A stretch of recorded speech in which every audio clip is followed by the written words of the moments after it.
So, is this more anti-black racism from Labour? We're going to the land of Twitter, or X, whatever it's called, the lovely place where we exchange ideas, and in no way do people call each other groomer every 5 seconds. Anyway, I saw this tweet. When Jess Phillips became chair of the Women's PLP group, action was finally taken on Labour's anti-Jewish racism. Thank you, Jess. Now, this was written by Louise Ellman, who isn't a very pleasant figure. You're loyal to Jeremy Corbyn, and you've spoken in his defence just now. But Louise Ellman says that he is a danger not just to the Labour Party, but to the entire British Jewish community. I don't accept that. That was Louise Ellman who accused Jeremy Corbyn of being a danger to all Jews in the UK. This is absolutely batshit crazy stuff. Now, let me explain the full context of this and why it leads me to believe that this could be potentially another case of Labour's anti-black racism, and it certainly falls into the category of the hierarchy of racism. So Dawn Butler was the chair of the Women's PLP group before Jess Phillips, and Ellman is suggesting that Dawn Butler, a black woman, has ignored anti-Semitism. But thank God, Jess Phillips, the white saviour, is here to the rescue. Now, Dawn Butler hit back and she said, "Louise, are you claiming I did nothing?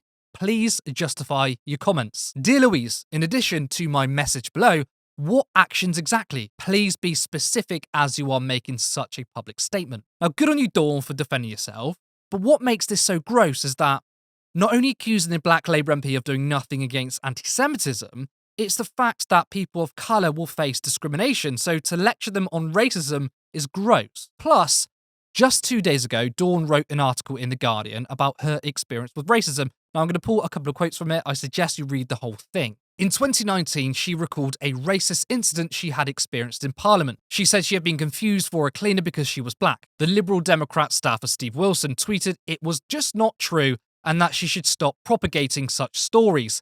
Wilson later apologised. Butler recalls an incident that happened a year into her tenure. She had taken staff out for lunch on the terrace when another MP, the former Tory minister David Heathcote-Amory, challenged her right to be there, allegedly telling her that the place was for members. When she said she was a member, Heathcote-Amory allegedly said they're letting anybody in nowadays. So despite this article, there has been no word from Louise Ellman on being on the receiving end of racism, no words of solidarity, yet she's happy to insinuate that Dawn doesn't care about anti-Semitism and that Jess Phillips has somehow stamped it out. So you can see how certain types of racism is treated differently. Now, this is a really good spot from Twitter user Cremon Comenard. I think that's how you say it. In context, Louise Ellman's claim is fascinating.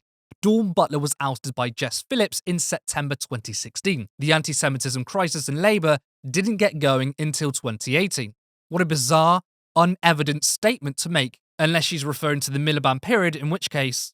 So not only do we have the hierarchy of racism on display, but we also have the weaponization of anti-Semitism. Now, if the discussion around anti-Semitism didn't start up until 2018, then what was Jess Phillips doing as the chair up until then? Now, by Ellman's logic here, it would be Jess Phillips who oversaw anti-Semitism as chair, right?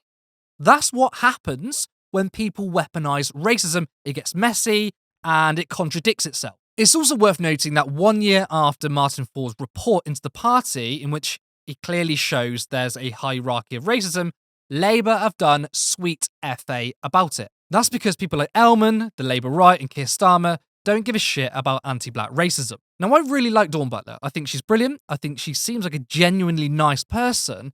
And she's also not someone who's seen as particularly factional. She served in Brown's cabinet, has been very loyal to every single Labour leader. However, when Jeremy Corbyn was leader, they became somewhat close, and it's clear that Butler is on the left, or at least the centre-left of the party, and under Keir Starmer's Stalinist rule, that just won't